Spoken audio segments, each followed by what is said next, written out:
Breaking news చూస్తున్నారు. పశ్చిమాసియాలో యుద్ధ మేఘాలు మళ్లీ కమ్ముకుంటున్నాయి. ఇది నా మాట కాదు, అక్కడ జరుగుతున్న వాస్తవ పరిస్థితులు. ఎందుకంటే ఇంతవరకు అమెరికాకు సంబంధించి మాత్రం చూసాం. అమెరికా హౌతీల మీద విరుచుకుపడుతూ ఉంటే, హౌతీలే టార్గెట్ గా యెమెన్ మీద విరుచుకుపడుతూ ఉంటే, ఇజ్రాయెల్ గాజా టార్గెట్ గా, ఇన్ఫాక్ట్ హమాస్ టార్గెట్ గా గాజా మీద విరుచుకుపడుతున్న పరిస్థితి. ఈ నేపథ్యంలో ఇప్పుడు తాజాగా మరొక దేశానికి సంబంధించి మళ్ళీ యుద్ధ మేఘాలు మొదలయ్యాయి. ఇప్పుడు ఈ వంతు లెబనాన్ కి సంబంధించి ఇక్కడ హెజ్బుల్లా టార్గెట్ గా ఇజ్రాయెల్ దాడులకు దిగుతోందా? ఎందుకంటే ఇజ్రాయెల్, అమెరికా ఒకవైపు, యెమెన్ హౌతీలు, ఇరాన్ మరొక వైపు అంటూ చర్చ జరుగుతున్న నేపథ్యంలో లెబనాన్లోని హెజ్బుల్లాపై ఇజ్రాయెల్ బాంబుల వర్షాన్ని కురిపిస్తోంది. హెజ్బుల్లా టార్గెట్ గా లెబనాన్ పై విరుచుకుపడుతోంది ఇజ్రాయెల్ దాడుల్లో హెజ్బుల్లాకు చెందిన పలువురు మృతి చెందారు. మరోవైపు ఇజ్రాయెల్కు హౌతీలు వార్నింగ్ ఇస్తున్నారు. గాజాపై దాడులు వెంటనే ఆపాలంటూ డిమాండ్ తెర మీదకు తీసుకొస్తున్నారు. ఇజ్రాయెల్కు ప్రయాణించే విమానాలపై హౌతీలు నిషేధాన్ని విధించారు. అటు గాజాపై దాడులు ఆపట్లేదు ఇజ్రాయెల్. గడిచిన 2 రోజుల్లో వందలాది మంది మృత్యువాత పడ్డారు. ఈ దాడుల నేపథ్యంలో ఒకసారి అక్కడ యుద్ధం ఏ స్థాయిలో ఉందో మీరే చూడండి.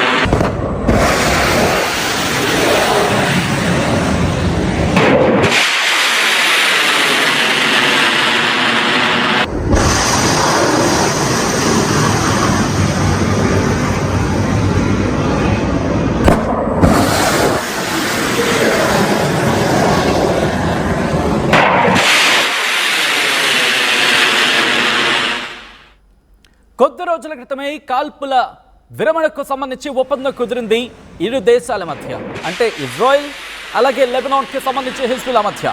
ఈ నేపథ్యంలో మళ్ళీ యుద్ధానికి దారితీసే వాతావరణం కనిపిస్తోందంటే చర్చ జరుగుతోంది. లెబనాన్పై ఇజ్రాయెల్ దాడులతో విరుచుకుపడుతోంది. లెబనాన్ నుంచి ఇజ్రాయెల్ వైపు రాకెట్లు దూసుకొచ్చిన పరిస్థితి. ఎందుకంటే ఇజ్రాయెల్ లెబనాన్ మీద దాడి చేస్తుందంటూ ఇజ్రాయెల్ లెబనాన్ పై, అంటే హెజ్బుల్లా టార్గెట్ గా లెబనాన్ పై విరుచుకుపడింది లెబనాన్ ఆరోపిస్తోంది.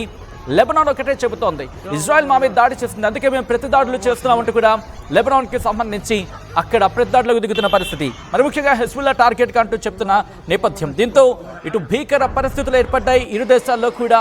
దక్షిణ లెబనాన్లోని పలు ప్రదేశాలకు సంబంధించి దాడులకు పాల్పడ్డామని ఇజ్రాయెల్ అక్కడ చెప్తున్న పరిస్థితుల నేపథ్యంలో ఈ కథను మిమ్మల్ని కాస్త కలవరపరచవచ్చు. అయితే మిమ్మల్ని కలవరపడి గురి చేయడం ఆర్టీవీ ఉద్దేశం కాదు. కానీ ఇటు పశ్చిమాసియాకు సంబంధించి, ఇటు ప్రపంచవ్యాప్తంగా ఎటువంటి పరిస్థితులు ఉన్నాయో మీకు చూపించడం, తద్వారా మీకు అవగాహన కల్పించడం, మిమ్మల్ని అప్రమత్తం చేయడంలో భాగంగా కథనం చూపించడం జరుగుతుంది తప్ప మిమ్మల్ని కలవరపడి గురి చేసే ఉద్దేశం ఆర్టీవీకి ఉండదు. కానీ ఇటువంటి కథనాలు చూసినప్పుడు కాస్త కలవరపడుకునే అవకాశం ఉంటుంది. కాబట్టి దీనికి సంబంధించి తగిన జాగ్రత్తలు తీసుకోవాలని ఆర్టీవీ సూచించడం జరుగుతోంది. ఇటు గాజాపై కూడా ఇజ్రాయెల్ విరుచుకుపడుతోంది, బాంబుల వర్షాన్ని కురిపిస్తోంది. మరి ముఖ్యంగా ఈ దాడిలో మహిళలు, చిన్నారులతో సహా 100 మందికి పైగా మృతి చెందారంటే అర్థం చేసుకోవచ్చు. పెద్ద సంఖ్యలో అక్కడ గాయాలు కూడా నమోదయ్యాయి చాలా మందికి. దాంతోపాటు ఖాన్ యూనిస్ ఆ సిటీ పరిసర ప్రాంగణం నుండి అబసిన్ అల్ కబీర్ ఈ ప్రాంతం మీద ఇజ్రాయెల్ దాడులు జరిపిన దీంట్లో 16 మంది అక్కడ మరణించినట్టుగా కొన్ని లెక్కలైతే చెప్తున్న పరిస్థితి. ఇక్కడ కాల్పుల విరమణ అంశం మరొకసారి తెర మీదకి రావడం జరుగుతుంది. హెజ్బుల్లాకి సంబంధించి కూడా ఇటువంటి పరిస్థితి, అంటే హెజ్బుల్లా అంటే లెబనాన్కి సంబంధించి. ఈ నేపథ్యంలో ఒక్కసారి అక్కడ యుద్ధ పరిస్థితులు యుద్ధ మేఘాలు ఏ స్థాయిలో కమ్ముకున్నాయో మీరు చూడండి.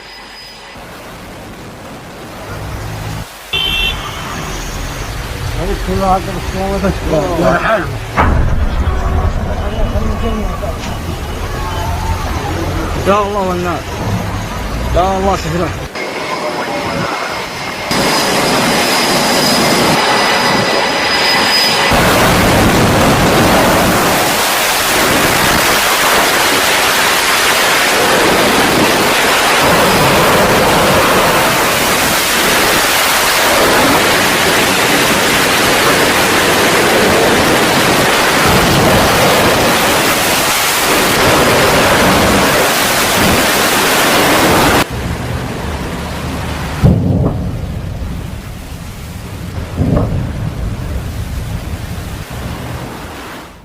రైట్, రెండు దేశాలు ఒకరి మీద ఒకరు తప్పు నీదంటూ ఇటు ఆరోపించుకోవడం జరుగుతోంది. ఇదే అంశానికి సంబంధించి లెబనాన్ ప్రధాని నవాఫ్ సలాం రియాక్ట్ అవ్వడం జరిగింది.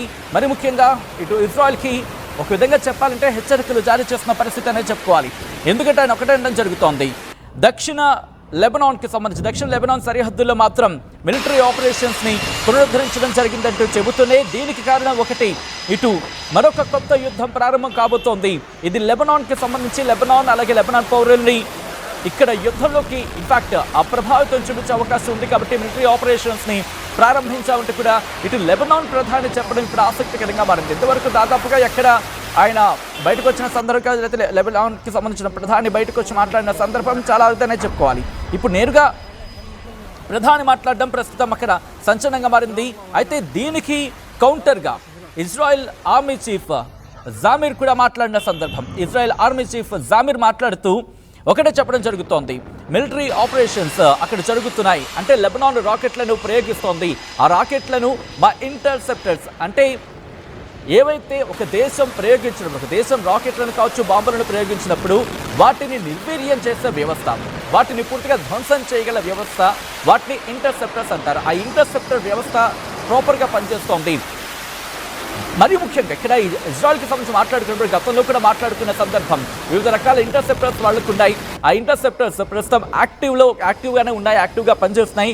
దీంతో లెబనాన్ ప్రయోగిస్తున్న ఆ టార్గెట్స్ని గాల్లోనే పేల్చడం జరుగుతోందంటూ కూడా ఇటు ఇజ్రాయెల్ డిఫెన్స్ చెప్తోంది. ఇజ్రాయెల్ సంబంధించిన రక్షణ శాఖ, మరి ముఖ్యంగా ఇజ్రాయెల్కి సంబంధించి ఆర్మీ చీఫ్ జామీర్ చెప్తున్న పరిస్థితి. అయితే లెబనాన్ ప్రధాని ఇంకేం చెప్తున్నారంటే కనుక ఆయన ఇంకోటి చెప్పడం జరుగుతోంది, మరొక కాన్ఫ్లిక్ట్లోకి వెళ్తోంది, యుద్ధం లేకుండా ఇంకొక కాన్ఫ్లిక్ట్లోకి వెళ్ళడం జరుగుతోంది. ఈ నేపథ్యం నుండి ఆల్ సెక్యూరిటీ అంటే ఉన్న భద్రతా వ్యవస్థను అంతా కూడా అలర్ట్ చేయడం జరిగింది, మిలిటరీ కూడా అలర్ట్ చేయడం జరిగింది. లెబనాన్ పౌరుల్ని రక్షించేందుకు కావాల్సిన నిర్ణయాలు, ఒకవేళ యుద్ధం కావస్తే యుద్ధం, పీస్ కావస్తే పీస్, అంటే యుద్ధం కావస్తే యుద్ధం, లేకపోతే శాంతి కావస్తే శాంతి, ఏ వైపు అయితే కనుక అటు ప్రత్యర్థులు మొగ్గు చూపుతారో ఆ వైపు వెళ్లేందుకు మేము సిద్ధం అంటూ కూడా ఏదేం జరిగినా లెబనాన్ పౌరులకు, లెబనీయులకు ఎటువంటి ఇబ్బంది తలెత్తకుండా దానికి సంబంధించిన అన్ని జాగ్రత్త చర్యలు తీసుకుంటామంటూ లెబనాన్ ప్రధాని నవాఫ్ సలీం చెప్పడం ఇప్పుడు ఆసక్తికరంగా మారిందని చెప్పుకోవాలి. నవాఫ్ సలాం ఆయన ప్రధాని చెబుతున్న పరిస్థితి. ఈ నేపథ్యంలో ఇటు రెండు దేశాల్లో కూడా టెన్షన్స్ పెరుగుతున్నాయి. మరి ముఖ్యంగా సీజ్ ఫైర్కి సంబంధించి కాల్పుల విరమణకు సంబంధించి ఇక్కడ ఉల్లంఘన జరుగుతోందా అనేది ఇక్కడ ప్రధానంగా రైజ్ అవుతున్న క్వశ్చన్. ఎందుకంటే ఇది ఇజ్రాయెల్ హెజ్బుల్లా మధ్య ప్రారంభమైంది, కానీ ఇప్పుడు చూసుకుంటే కనుక ఇది ఇజ్రాయెల్ అలాగే లెబనాన్కి సంబంధించి ఇప్పుడు లెబనాన్ని పూర్తిగా దీంట్లో మెన్షన్ చేయాల్సిన పరిస్థితి వచ్చిందని చెప్పుకోవాలి. కారణం అక్కడ ప్రధాని రియాక్ట్ కావడం. ఇప్పుడు పూర్తి స్థాయిలో అక్కడ పరిస్థితి మారే అవకాశం ఉంది. ఎందుకంటే గాజా నుంచి, యమన్ నుంచి, లెబనాన్ నుంచి ఒక రోజులోనే దాడులని ఎలా ఎదుర్కొంటుంది. ఇక్కడ ఇజ్రాయెల్ ప్రధాని బెంజమిన్ నెతన్యాహుకి సంబంధించి ఆయన ఒకటే చెప్పడం జరుగుతోంది, ఏ దాడులు వచ్చినా ఎదుర్కొనేందుకు మేము సిద్ధం అని. ముఖ్యంగా ఇక్కడ మీరు అబ్జర్వ్ చేస్తే అమెరికా అధ్యక్షుడిగా డొనాల్డ్ ట్రంప్ ఎన్నికైన తర్వాత, మరి ముఖ్యంగా పదవీ బాధ్యతలు చేపట్టిన తర్వాత పరిస్థితులు మారుతున్నాయి. ఒకసారి అక్కడ యుద్ధ వాతావరణం చూద్దాం, ఆ తర్వాత మళ్ళీ డీటెయిల్గా మాట్లాడుకునే ప్రయత్నం చేద్దాం.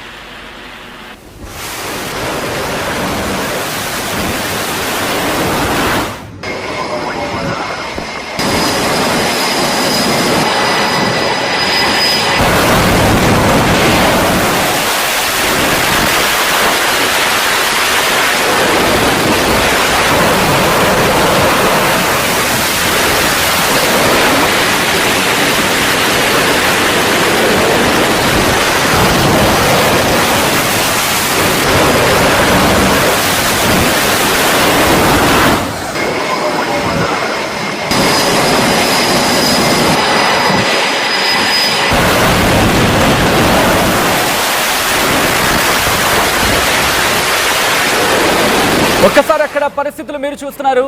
ఆ పరిస్థితులు ఏ స్థాయిలో ఉన్నాయో మీరు చూడొచ్చు. ఇక్కడ ఒకటే మాట్లాడుకోవడం జరుగుతోంది. ఇంతవరకు కూడా అంటే అమెరికా అధ్యక్షుడిగా డొనాల్డ్ ట్రంప్ బాధ్యతలు చేపట్టిన తర్వాత ముందుగా హౌతీలకు సంబంధించి పరిస్థితి చూసాం. ఆ తర్వాత ఇజ్రాయెల్ గాజా మీద విరుచుకుపడుతోంది.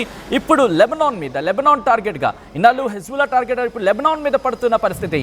సో ఇక్కడ మూడు వైపుల నుంచి ముప్పేట దాడి జరిగే అవకాశం జరుగుతోంది అనేది ఇజ్రాయెల్ భావిస్తోంది. ఈ నేపథ్యంలో అక్కడ సెక్యూరిటీకి సంబంధించి అలర్ట్ చేయడం జరిగింది. డిఫెన్స్ మినిస్టర్ అవిగ్డోర్ లైబోమన్ ఆయన్ని యాక్టివేట్ చేశారు. ఒకటే చెప్పడం జరుగుతోంది, గాజా నుంచి కావచ్చు, యమన్ నుంచి కావచ్చు, లెబనాన్ కావచ్చు, ఒక రోజులో రాకెట్ల దాడి జరిగితే కనుక ఎదుర్కొనేందుకు సిద్ధం కండి. ఎందుకంటే మర్చిపోవద్దు, October 7 అది ఇజ్రాయెల్ సెక్యూరిటీకి ప్రమాదకారి. అటువంటి పరిస్థితులు ఇక వచ్చే పరిస్థితి తలెత్తకూడదు, అందరినీ కట్టడి చేయండి అంటూ కూడా ఆయన డైరెక్షన్స్ ఇచ్చినట్టుగా తెలుస్తుంది బెంజమిన్ నెతన్యాహు, ఇజ్రాయెల్ ప్రధాని. ఈ నేపథ్యంలోని మీకు గుర్తుండే కనుక ఒకసారి గుర్తు చేసుకునే ప్రయత్నం చేస్తే ఆ రోజు ఎటువంటి పరిస్థితిని అర్థం చేసుకోవచ్చు. అయితే ఇక్కడ ఒకటే చెప్పడం జరుగుతోంది, ఇజ్రాయెల్ కూడా తలగ్గేదలేదు. ఇజ్రాయెల్ కూడా ప్రతి దాడిని ప్రారంభించింది. ఇటు గాజా మీద ఇప్పటికే దాడి చేస్తోంది, హెజ్బుల్లాకి సంబంధించి లెబనాన్ మీద దాడులు చేస్తున్న పరిస్థితి. ఇటు రాకెట్లను ప్రయోగిస్తోంది, మిజైల్స్ను ప్రయోగిస్తోంది, డ్రోన్స్ని ప్రయోగిస్తోంది. హౌతీలకు సంబంధించి కూడా ఇన్నాళ్ళు అమెరికా హౌతీలను టార్గెట్ చేస్తే ఇప్పుడు నేరుగా ఇజ్రాయెల్ రంగంలోకి దిగబోతోందా? ఎందుకంటే ఇక్కడ హౌతీలు అదే చెప్పడం జరుగుతోంది, గాజాని విడిచిపెట్టే ఇజ్రాయెల్, లేకపోతే నీ అంతు చూస్తాం, నీ సంగతి చూస్తాం, లేకపోతే ఇటుగా వెళ్ళే అమెరికాకు సంబంధించి ఆ వాణిజ్య నౌకలను మేము వదిలిపెట్టేది లేదు, దాడులు చేస్తామని చెప్పి ఇటు వార్నింగ్ ఇస్తూ ఉంటే ఇజ్రాయెల్ మాత్రం ఇటు హౌతీలు, ఎందుకంటే హౌతీల మీద అమెరికా ఇలాగా దాడులు చేస్తోంది కాబట్టి బహుశా ఇక్కడ హౌతీలను పెద్దగా కాన్సన్ట్రేషన్ చేయట్లేదేమో అనే ఒక చర్చకు సంబంధించి ఒక రైజ్ అవుతుంది. కానీ ఇక్కడ గాజా మీద విరుచుకుపడుతోంది, ఇప్పుడు లెబనాన్కి సంబంధించి. ఈ నేపథ్యంలో ఎటువైపు వెళ్లే అవకాశం కనిపిస్తోంది ఈ యుద్ధం? ఇక ఇరాన్ నేరుగా రంగంలోకి దిగే అవకాశం ఉందా? ఎందుకంటే పరిస్థితులు చూస్తే అటువంటి మాట వినిపిస్తోంది. నేరుగా ఇక రంగంలోకి ఇరాన్ దిగే అవకాశం ఉందా అంటే కనుక బహుశా ఇంకొన్ని రోజులు పట్టొచ్చేమో, కానీ దిగే అవకాశం మాత్రం కనిపిస్తోంది. ఎందుకంటే ముప్పేట దాడి చేస్తున్నాయి, హౌతీలు టార్గెట్ చేస్తున్నారు, ఇటు హెజ్బుల్లా టార్గెట్ చేస్తోంది, ఇటు హమాస్ టార్గెట్ చేస్తోంది, సెంటర్ రీజన్ ఇజ్రాయెల్. ఈ నేపథ్యంలో ఒకవేళ కనుక పరిస్థితి సృష్టించితే ట్రంప్ ఏ టైంలో ఎటువంటి నిర్ణయం తీసుకుంటాడో చెప్పలేం. ఆడు ట్రంప్ రా బుజ్జే అనుకుంటోంది ప్రపంచ దేశాలు మాత్రం. ఎందుకంటే రిమెంబర్, హౌతీలను టార్గెట్ చేసిన నేపథ్యంలో ఎవరు ఎక్స్పెక్ట్ చేయలేదు ఆ రోజు రాత్రిలో దాడులు జరుగుతాయంటూ కూడా. కానీ ట్రంప్ ఆ దాడిని చేసిన తర్వాత వార్నింగ్ కూడా ఇచ్చిన పరిస్థితి మనం చూసాం. ఇటు హమాస్కి వార్నింగ్ ఇచ్చాడు, హౌతీలకు వార్నింగ్ ఇచ్చారు, హెజ్బుల్లాకి సంబంధించి బహుశా రేపో మాపో వార్నింగ్ ఇచ్చిన పెద్దగా ఆశ్చర్యపడవలసిన అవసరం లేదు. ఇరాన్కి ఇండైరెక్ట్గా కాదు, డైరెక్ట్గా వార్నింగ్ ఇస్తున్న పరిస్థితి చూసాం. సో ఇరాన్ ఊరుకుంటుందా? Biggest question mark. నేరుగా యుద్ధంలోకి దిగే అంశాలకు సంబంధించి ఎక్కడ కొట్టిపారేసే పరిస్థితులు లేవు. ఈ నేపథ్యంలో ఏం జరిగే అవకాశం ఉంది? ఇటు గ్లోబల్గా ఎటువంటి చర్చ జరిగే అవకాశం కనిపిస్తోంది? మీ అభిప్రాయం ఏంటి? కామెంట్ చేసే ప్రయత్నం చేయండి. ఈ కథనం మిమ్మల్ని కాస్త కలవరపరచైతే మిమ్మల్ని కలవరపడి గురి చేయడం RTV ఉద్దేశం కాదు, కానీ ప్రపంచవ్యాప్తంగా ఎటువంటి పరిస్థితులు ఉన్నాయో మీకు చూపించడం, తద్వారా మీకు అవగాహన కల్పించడం అక్కడ పరిస్థితుల మీద, దాంతోపాటు మిమ్మల్ని అప్రమత్తం చేయడంలో భాగంగా కథనం చూపించడం జరుగుతుంది తప్ప మిమ్మల్ని కలవరపడి గురి చేసే ఉద్దేశం RTVకి లేదు, ఉండదు. కానీ ఇటువంటి కథనాలు చూసినప్పుడు కాస్త కలవరపడుకునే అవకాశం ఉంటుంది కాబట్టి దీనికి సంబంధించి తగిన జాగ్రత్తలు తీసుకోవాలని RTV సూచించడం జరుగుతుంది. ఒక్కసారి యుద్ధ క్షేత్రానికి వెళ్లే ప్రయత్నం చేద్దాం. ఎందుకు యుద్ధ క్షేత్రం ఉంటుందంటే కనుక అక్కడ పరిస్థితులు అలా ఉన్నాయి, ఒక 3వ ప్రపంచ యుద్ధానికి దారితీయచ్చని, ఒక చర్చకు దారితీస్తుంటే అర్థం చేసుకోవచ్చు.